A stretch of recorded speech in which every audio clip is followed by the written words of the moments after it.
You're listening to an Airwave Media Podcast. Study and play come together on a Windows 11 PC. And for a limited time, college students get the best of both worlds. Get the Unreal College Deal. Everything you need to study and play with select Windows 11 PCs. Eligible students get a year of Microsoft 365 Premium and a year of Xbox Game Pass Ultimate with a custom color Xbox wireless controller. Learn more at windows.com/student offer. While supplies last. Ends June 30th. Terms at aka.ms/collegepc.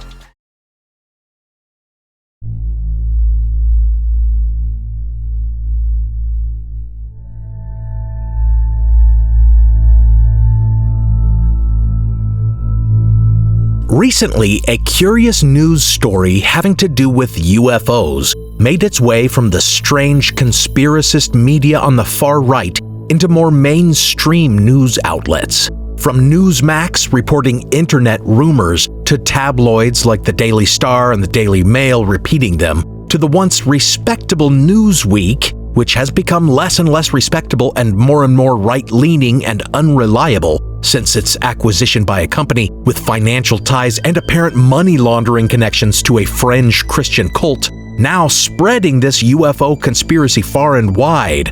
It emerged out of murky media waters. But eventually, MSN and News Nation, generally reliable and centrist platforms as news aggregators go, picked up the story as if it were really news. Now Fox News has raised it in a White House press conference. Is anybody investigating this to see if these things are connected? I've seen the report, Peter. I haven't spoken to our relevant agencies about it. I will certainly do that and we'll get you an answer. If true, of course, that's definitely something I think this government and administration would deem worth looking into, so let me do that for you. And Trump is vowing to investigate. What do you think is happening here, and do you think that this is connected or totally random? Well, I hope it's random, but we're going to know in the next week and a half. I just left the meeting on that subject, so pretty serious stuff, but we're going to be hopefully, I don't know, coincidence, if you whatever you want to call it, but some of them were very important people, and we're going to look at it over the next short period. Essentially, the claim is that 9 scientists with ties to UAP research, or top secret technology, have died under mysterious circumstances within the last year. More specifically, some of these cases are suggested to be connected because the dead or missing individuals all worked for NASA's Jet Propulsion Lab, or JPL. In talking about this story, I won't mention the names of the deceased because it's ghoulish. There are 3 research scientists with JPL who are named, and 1 major general who commanded the Air Force Research Lab, which apparently funded some of the work being done at JPL. The connections between them and others on this list are not very clear, though. 1 is an MIT researcher, 1 a Caltech astronomer, and 2 are Los Alamos Lab employees. And 1 is a pharmaceutical researcher. It's no wonder that authorities don't imagine these cases are at all related. Moreover, it's entirely false to claim that any of these people had anything to do with UFOs. Many did some research related to space, but others were in rocketry or clean energy, making it perhaps more likely that they had been killed by agents of the fossil fuel industry or by a foreign rival interested in a missile alloy they were developing, or who was bent on sabotaging their work. One of the Los Alamos employees was just an administrative assistant, and the other a retiree who hadn't worked for the lab since 2017.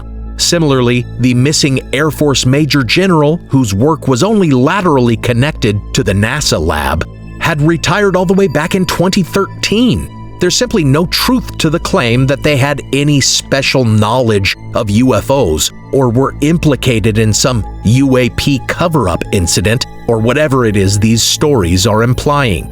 The only one believably connected to UAP was the Air Force Major General, simply because the research lab he used to head is located at Wright-Patterson Air Force Base, which has something of a storied history in UFO lore. But the claim that he had, quote, vast institutional knowledge, end quote, of UAP, as some publications put it, is pure speculation. Nor is there even reason to believe there was foul play in his case, or many of the other cases.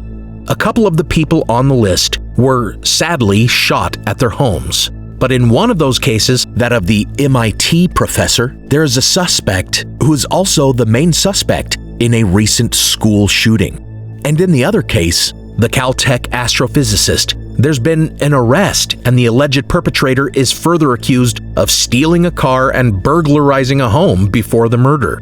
There's no good reason for that poor man's name to be added to a list of supposed UFO-related assassinations. Some of the JPL cases are admittedly suspicious.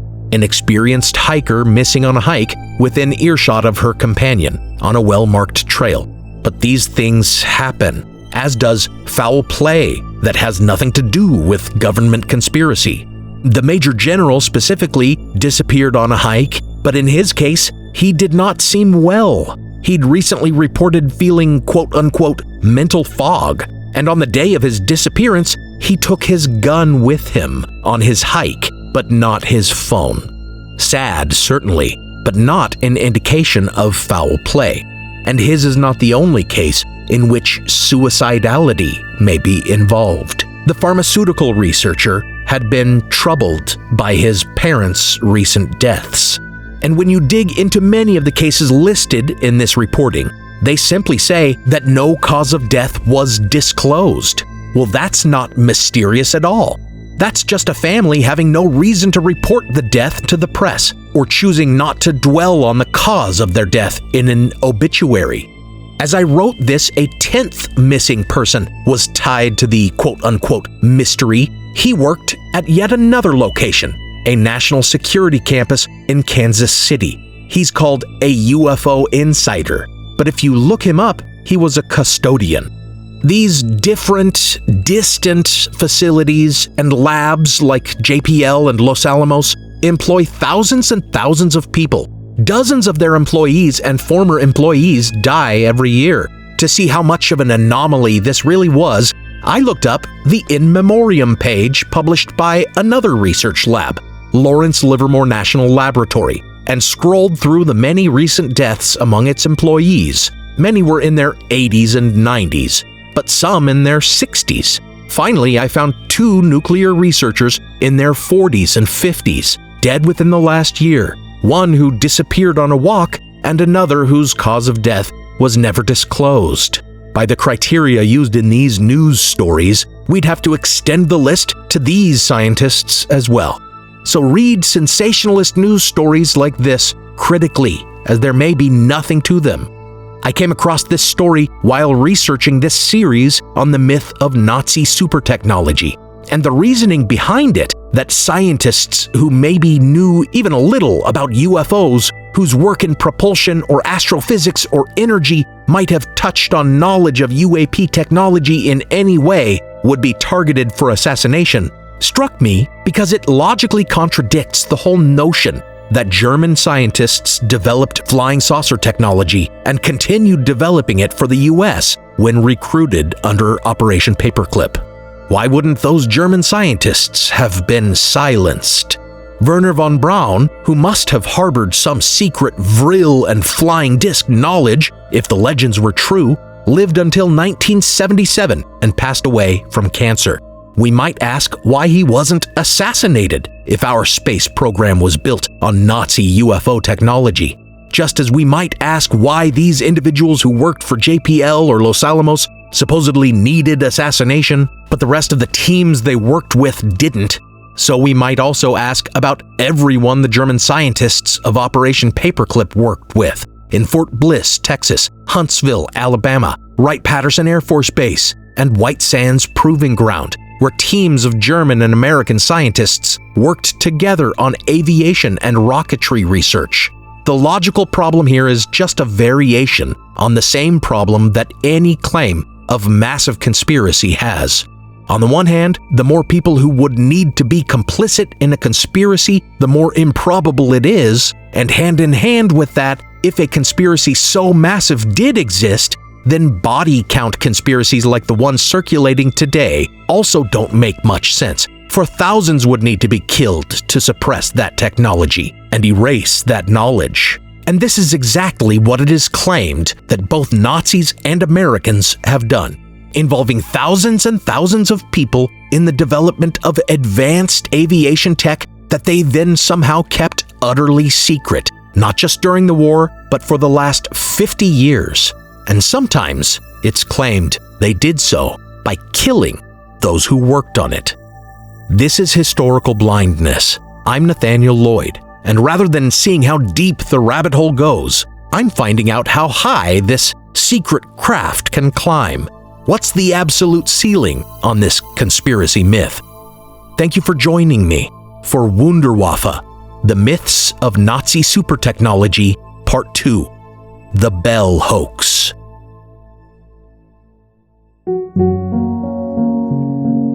Before we begin, I want to thank all of my patrons. I love researching and writing this program. I'm proud of it, and I find it fulfilling. But it's still the financial support of you patrons, far more than the meager ad revenue I bring in, that makes it possible for me to devote as much time as I do to the podcast.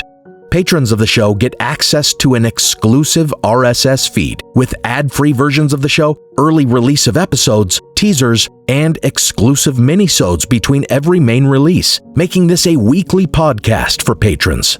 If you hear minisodes and think they're little blurbs or insubstantial sound bites, think again. They're fully researched and produced episodes, anywhere from 10 to 15 minutes long, and they tie in with the main episode topics. And they even sometimes fill in the gaps and tell the rest of the story that my main episode didn't have time to tell.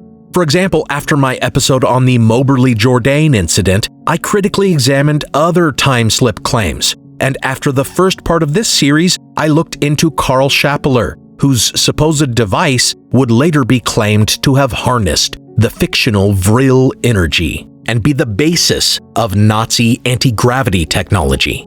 For listeners who are interested, I also sell these exclusive minisodes for just $3 a pop. So head over to patreon.com/historicalblindness and consider purchasing the occasional blind spot minisode that interests you, or supporting the podcast for as little as $1 a month.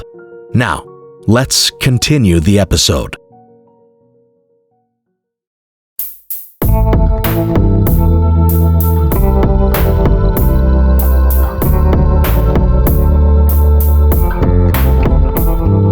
Welcome to Historical Blindness.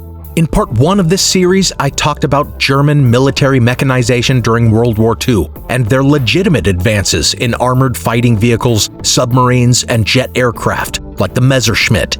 Then I discussed Operation Paperclip and the clandestine recruitment of Nazi scientists to America, which has become a focal point of much conspiracist thought since.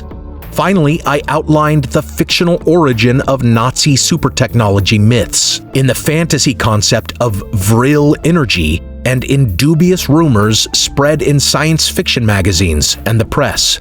By the 1950s, these rumors were frequently presented as verified fact.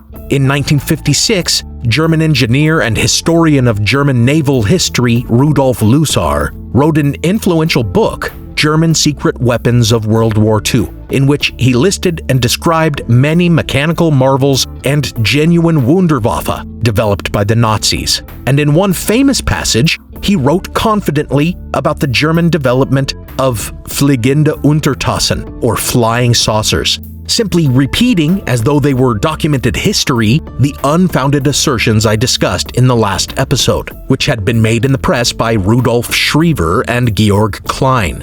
And he closed the chapter by quoting the U.S. Air Force Secretary Donald Quarles as saying that the U.S. was even then developing their own flying saucers. In reality, though, the report Lusar was quoting stated that according to their investigations, there was no evidence that such flying saucers really existed.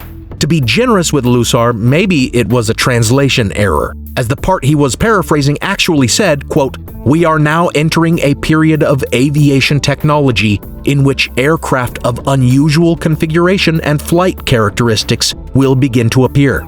Vertical rising aircraft capable of transition to supersonic horizontal flight will be a new phenomenon in our skies and under certain conditions could give the illusion of the so-called flying saucer.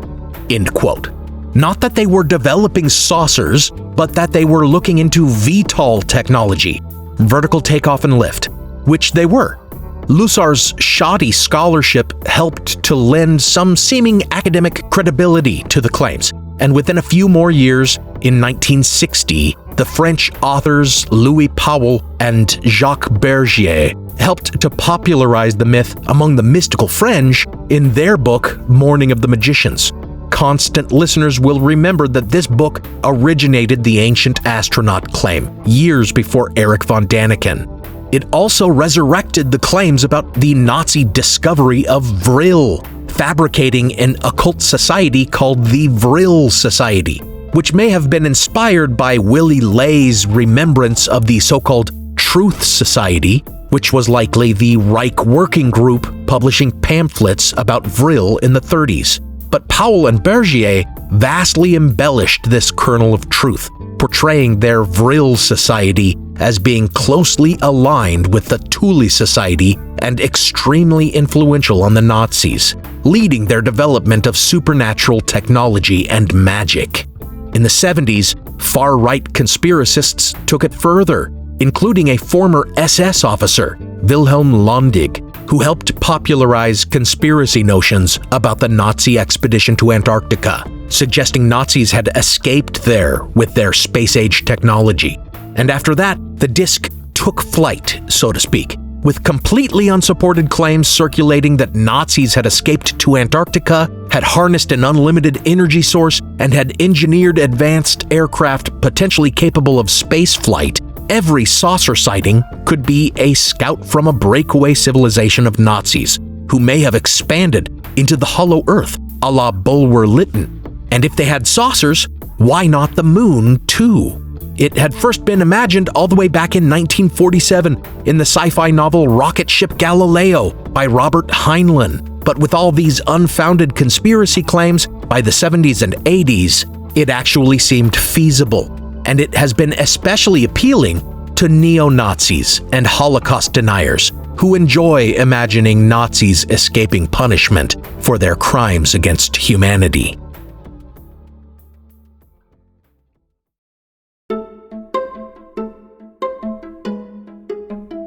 It should be acknowledged that this myth of German superweapons and advanced aircraft comes, at least in part, from real innovations.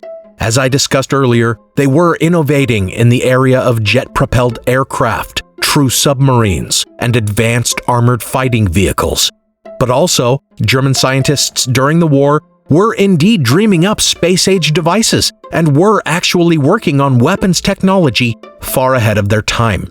One simple example is the MG-42 machine gun, nicknamed Hitler's buzzsaw, which fired at almost double the rate of its Allied counterparts. And if we're looking for more science fiction-y weapons, one such proposed Wunderwaffe device that certainly would have counted as space-age super technology was the Sonnengewehr, or sun gun, also called the heliobeam. This would have been a satellite-mounted weapon capable of using lenses to refract and concentrate sunlight and direct it as a destructive beam anywhere on the Earth's surface, to boil seas and reduce cities to ashes.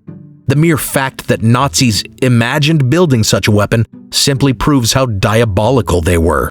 But the fact no such weapon has ever been used also proves that they were incapable of building such devices. The common argument about all these Wunderwaffe claims is here writ large. If they'd had such weaponry, they would have used it and won the war. And the fact is that this was never really a project, just an idea, and it has a long history. In considering the origin of the concept for a quote-unquote death ray using reflected sunlight, we're taken all the way back to the end of the 3rd century BCE and the siege of Syracuse, where legend has it Archimedes defended the city with such a device. I spoke about this legend in my episode on the myths of ancient high technology back in 2024, and the obvious issue with claims that they had developed spaceflight technology is relevant here, since they never even managed to launch a satellite. The fact that they were dreaming of launching satellites is not surprising. Isaac Newton had worked out the idea of launching an object into orbit with a thought experiment about firing a cannonball so powerfully that it might achieve orbital velocity. And more recently, in 1903, a Russian rocket scientist theorized about making such a thing possible using rocket propulsion. In 1928, an Austro-Hungarian army officer named Hermann Potocznik was already theorizing about using geostationary satellites for military purposes, and the sun gun idea was actually dreamed up by a German physicist in 1929 who imagined affixing such a superweapon to a space station. The fact that Nazis revived this idea is not surprising, but they didn't actually make any headway with it. In fact, there's no evidence that the project ever moved beyond mere talk, and the first successful launch of a satellite would not happen until 1957 by the Soviets.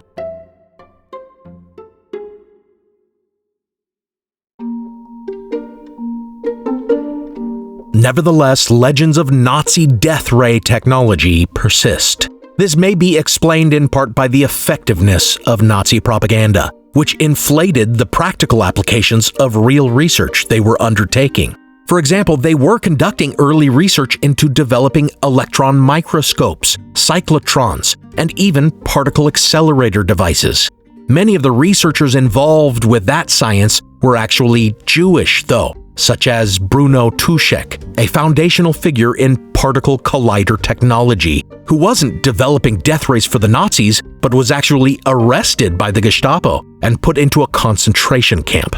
It must be remembered that the Nazis were fundamentally anti-intellectual in many ways. They rejected the work of Albert Einstein as quote-unquote Jewish physics, and to differentiate their quote-unquote German physics, they rejected empirical science in favor of pseudoscience. A simple illustration of this may come from the world ice theory that Nazis embraced, a sort of catastrophist view of cosmological origins, also called glacial cosmogony, that envisioned ice as a fundamental building block of the cosmos.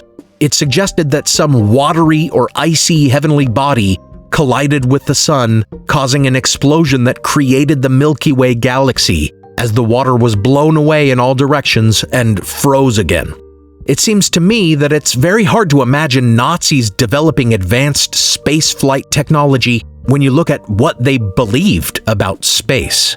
For example, in accordance with their world ice theory, they thought the moon was made of ice, and that previous ice moons had collided with Earth, creating the flood of the Bible and drowning Atlantis. Think about this. Proponents of Nazi UFO and Nazi moon base claims really think that the guys who rejected all cutting-edge science because it was too Jewish and instead chose to believe this nonsense on faith somehow also managed to win the space race decades before other countries even started it, and kept it all secret, even though it would have been the ultimate feather in Hitler's cap, the ultimate proof of German superiority and strength, and the perfect propaganda tool. Looked at from every angle, it's simply insupportable, even when you concede their advances in certain areas. And yet, this fiction has been expanded and reinforced with detail after detail added by later contributors, until today, one can find conspiracist literature about Nazi disc aircraft that lists tons of different projects and code names, complete with convincing-looking blueprints that somehow appeared in recent years and are included as evidence without any discussion of their provenance or authenticity. This literature gives very detailed descriptions of the measurements, designs, and capabilities of such supposed craft as the Rundflugzeug, the Flugkreisel, or flying gyroscope, the Jenseitflugmaschine, or otherworld flying machine, the Andromeda device. The list goes on, and not a one of them is documented beyond hearsay. Indeed, some of them appear to have been made up decades later. Such is the case with the most famous of Nazi devices, Die Glocke, the so-called Nazi bell.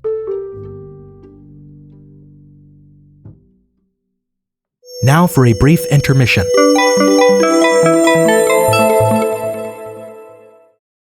We all have that dream trip we've been wishing we could go on, but too often life, or usually price, gets in the way. That's why Priceline is here to help you turn your dream trip into reality.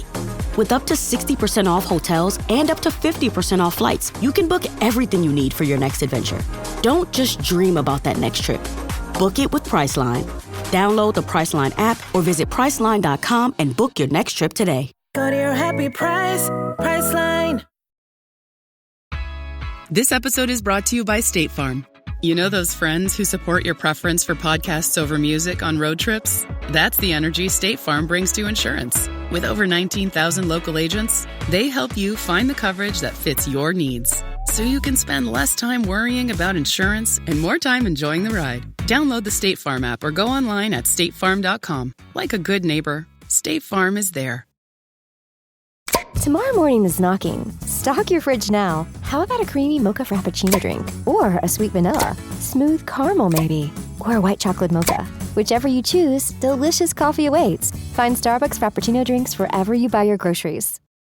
This spring, Uber Eats has you covered. Whether you're celebrating mom, dad, or your favorite grad, not all of us are great planners, and with the Uber Eats gift hub, you don't have to be. Send flowers, perfume, champagne, or just their favorite meal straight to their door. Gifts arrive in as little as 25 minutes, and you can add a personalized video message for that additional so-not-last-minute touch. So this spring, get a leg up on gift giving with Uber Eats. Last-minute gifts that land every time. Must be 21 or older to purchase alcohol. Product availability varies per region. See app for details. Now, back to the show.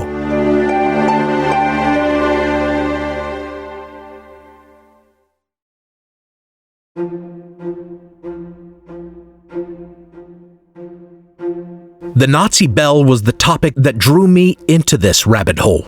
After researching the Moberly Jourdain incident and looking further into other supposed time slip phenomena, I thought I'd look into it as a supposed time machine, since that was how I'd heard of it.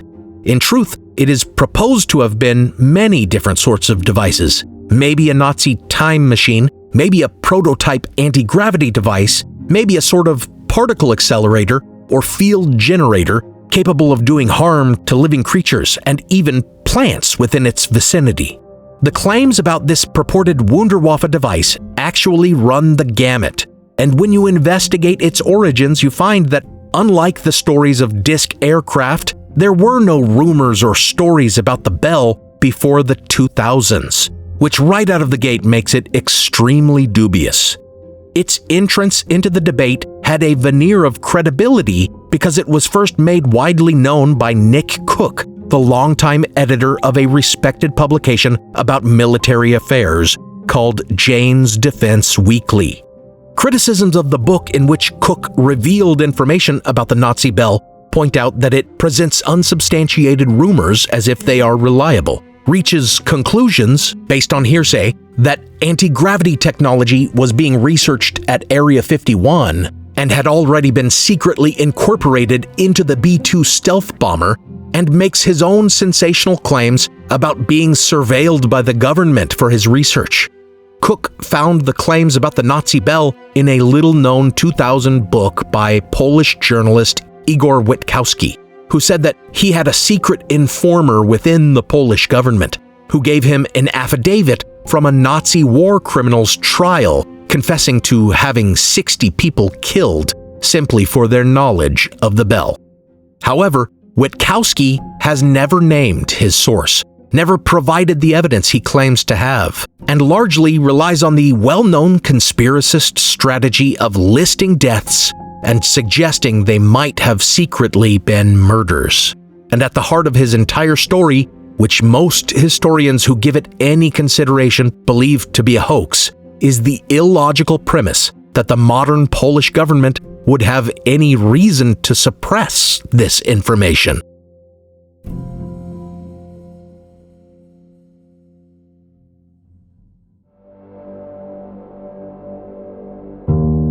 So the bell was born with the new millennium. But what was it? A nuclear reactor? A gravity reverser? A vortex engine? A portal generator? A time machine? Literal vril? Was it man-made or extraterrestrial technology? And how did it work? Rotating and counter-rotating cylinders? radioactive materials, spinning mercury, as conspiracist writer after conspiracist writer took up the topic, from JFK conspiracy proponent Jim Marrs to Face on Mars proponent Richard Hoagland, the bell evolved into a sort of perfect Nazi supertechnology MacGuffin. Honestly, it's surprising it didn't show up in the last Indiana Jones film, but I imagine it may still pop up in a video game. It has variously been claimed to cause plants to spontaneously decompose around it, or to liquefy the tissue of people and animals that came near it during its operations.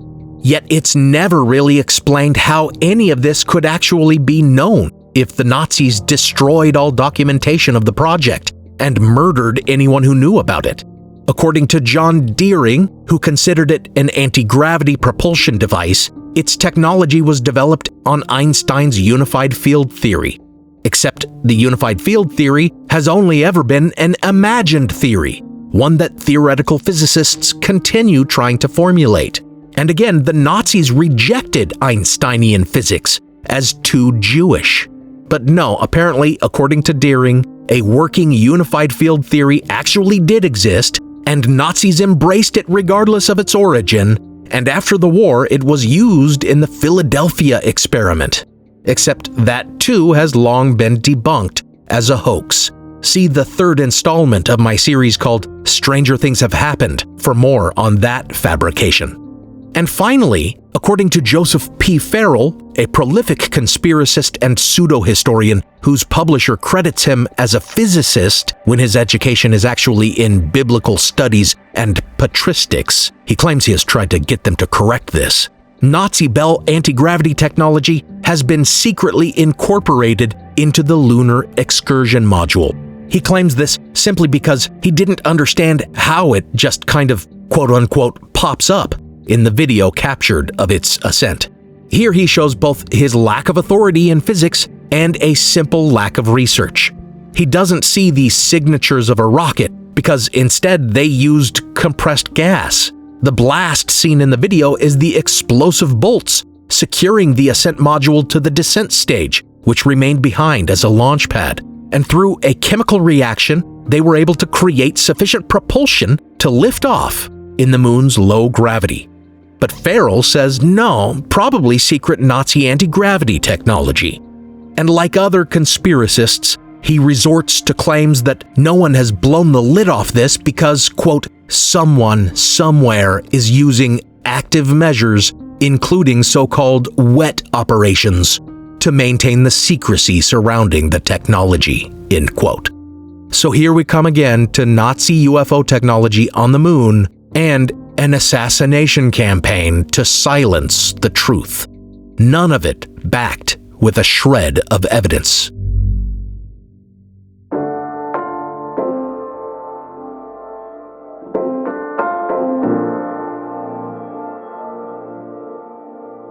Farrell also seems to have been the first to suggest that actually there exists verifiable eyewitness testimony that Nazi Bell technology was operational and continued to be used years after the war. His evidence? The Kecksburg UFO incident, a largely forgotten UFO sighting that was only repopularized as a government cover-up story in a 1990 episode of one of my favorite television shows as a kid, Unsolved Mysteries. Tonight on the season premiere of Unsolved Mysteries. 25 years ago, something odd fell from the sky and crashed in the remote woods near Kecksburg, Pennsylvania. The official Air Force report states that nothing was found, but eyewitnesses claim a strange cone-shaped object was secretly removed. Was it their imagination or a government cover-up? What Robert Stack called a cone-shaped object and what some of the alleged witnesses described as an acorn-shaped object, Farrell suggested was a bell-shaped object, and therefore the Nazi UFO tech that Igor Witkowski was the first to describe. The incident in question occurred in 1965, and certainly something was seen in the skies that night. In fact, it was seen by many in 6 different states and in Canada, and was identified by astronomers within a couple months as having been a bolide meteor, a very bright, fireball-shaped meteor. Some scattered reports of hot metal debris weren't given much thought after a local paper near Kecksburg, where the object had apparently come down in the woods, reported that the state police and U.S. Army personnel who had responded and searched the area had failed to find anything. Reports that something had been carried away from the site were dismissed as the transportation of equipment. It is at least understandable that the residents of Kecksburg and the surrounding communities might jump to conclusions about UFO crashes at first. The Gemini 6 and 7 crewed space flights and rendezvous had been in the news, and a lecturer on flying saucers had been making the circuit in nearby Pittsburgh and garnering some press attention. In fact, when newspapers reported that the Army had roped off the area, they were actually mistaken. It was state police and a 3-man team of radar men from Wright-Patterson, acting as an informal UFO investigation squad, since that was something they were tasked with doing at the time. When all was said and done, few really considered the incident much of a mystery, and certainly it wasn't viewed as Pennsylvania's Roswell, which is how it would eventually come to be characterized. In the 1980s, Bob Berry and Stan Gordon, 2 UFO enthusiasts and early AM radio personalities who were from Pennsylvania and so had heard of it, began to ask witnesses of the event to come forward. Some of the witness accounts that Bob shared, such as that a firefighter had been contacted before the incident and told to keep the area clear, or that an unnamed NASA source told him that the object had been tracked before coming down, can actually be disproven by the newspaper accounts of the actual situation on the ground.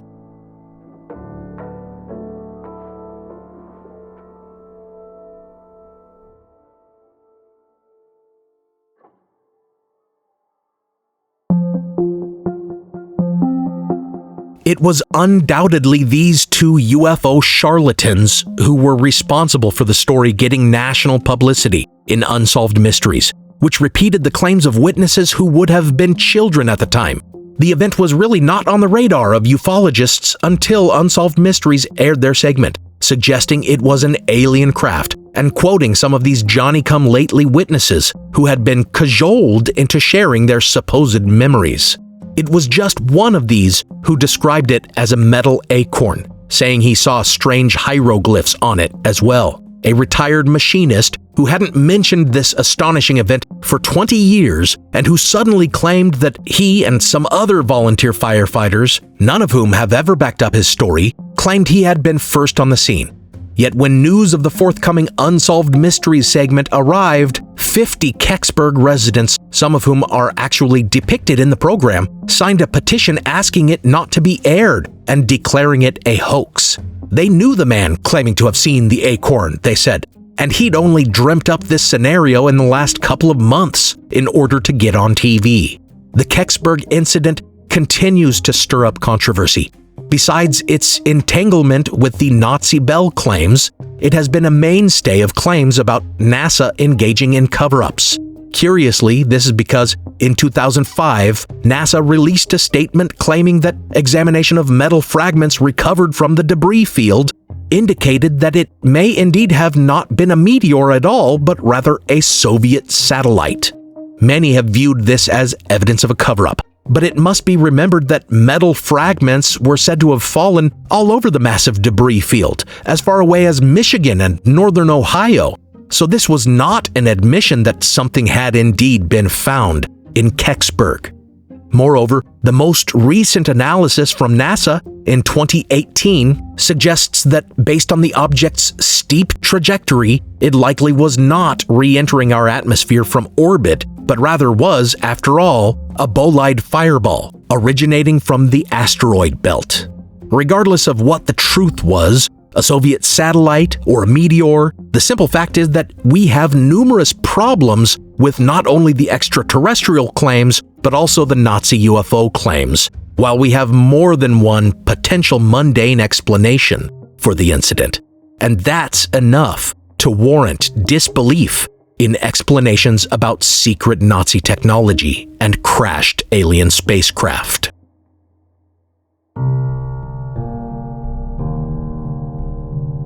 Yet there remain many who embrace the notion that a UAP seen by pilots or by regular people on the ground can be somehow more credibly explained by secret Nazi technology, perhaps further developed by us or by a rival nation, or by Nazis themselves in some breakaway Nazi civilization, than by mundane explanations like regular aircraft or drones, optical illusions or disc-shaped clouds or birds or balloons or other garbage carried aloft by winds.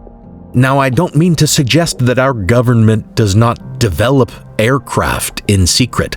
And as I have argued before in my episode on UFO disinfo, it is a far more reasonable explanation for some UAP that they are experimental, secret aircraft rather than aliens.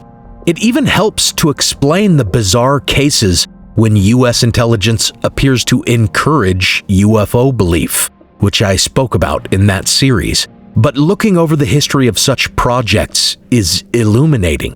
The U-2 spy plane was capable of unheard-of altitudes, and it's believed sightings of this secret aircraft were behind some 50s UFO flaps. The SR-71 Blackbird, with its unconventional shape and astonishing speed, may also have been considered unexplainable back when its existence was not public knowledge. The F-117A Nighthawk stealth fighter and the Northrop Grumman B-2 Spirit stealth bomber were both tested at Area 51 in the 70s and 80s, which may explain a lot of the UFO lore about that place.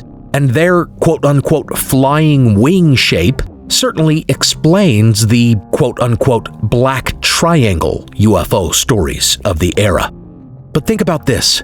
The SR-71 was kept secret for 14 years, the U-2 for only 4 years, the Nighthawk for maybe 7 years, and the B-2 for around 10.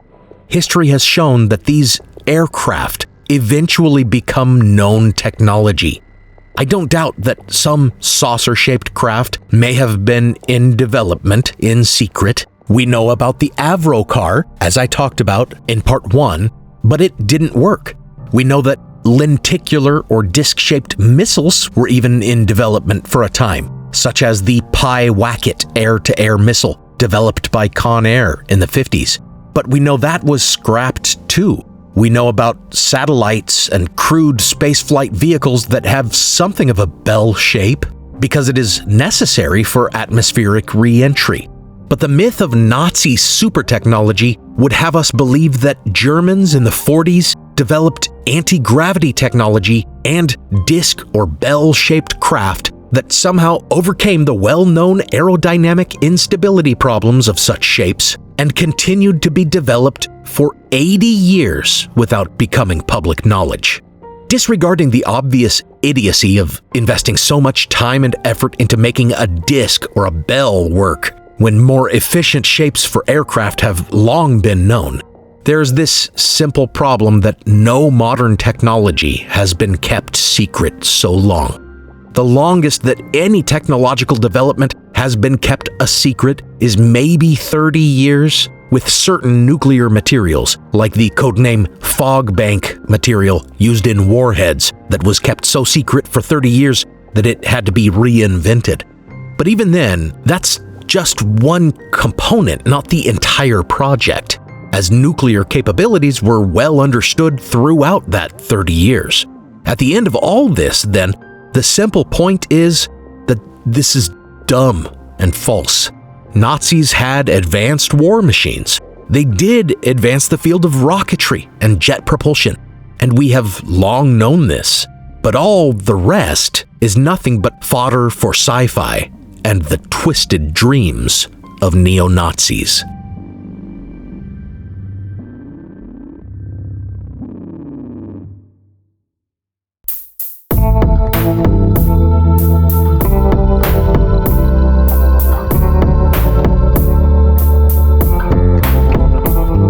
Thanks for listening to Historical Blindness.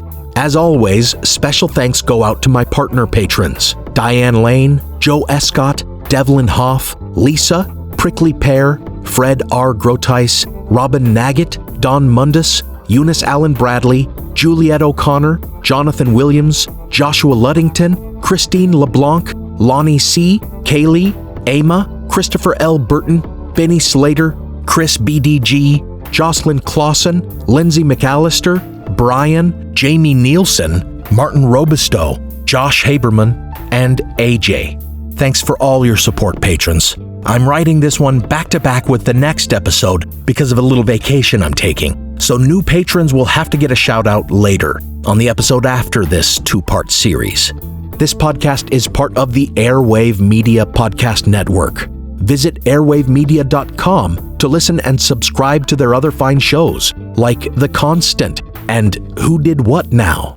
Some music on this episode was licensed through a Blue Dot Sessions blanket license at the time of the episode's publication. Additional music is by Kai Engel and by Kevin MacLeod, licensed under a Creative Commons Attribution license. Check out the show notes for a list of the tracks used. You can support the show by pledging on Patreon or by making a one-time donation on PayPal. Find those links in the show notes, or find me on Venmo at Historical Blindness. Until next time, remember, again, that belief in Nazi super technology and their escape to Antarctica or the moon is popular among neo-Nazis. This alone should be enough to encourage most people to reject the idea.